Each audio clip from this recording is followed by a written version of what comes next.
estamos yendo a una flexibilización.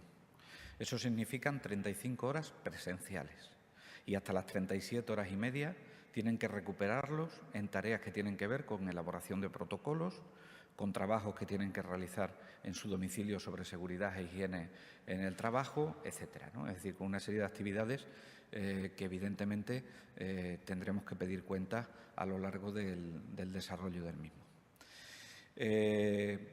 Por lo tanto, flexibilización no significan 35 horas. Flexibilización significan 35 horas presenciales. Discriminación entre primaria y hospitalaria, ninguna.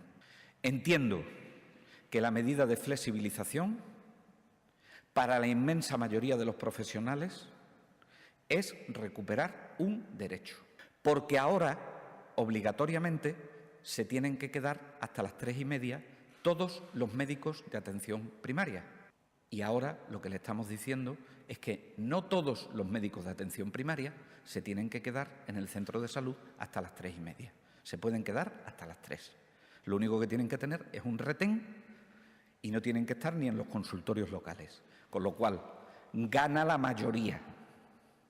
¿Están en su derecho de exigir cuanto más mejor? Están en su derecho de exigir cuanto más mejor. Todo el respeto a las exigencias, desde la Junta de Extremadura, todo el respeto a las exigencias, pero que pongamos en valor y que la ciudadanía ponga en valor que estamos recuperando derechos para todos los profesionales de atención primaria, igual que para todos los profesionales de atención hospitalaria.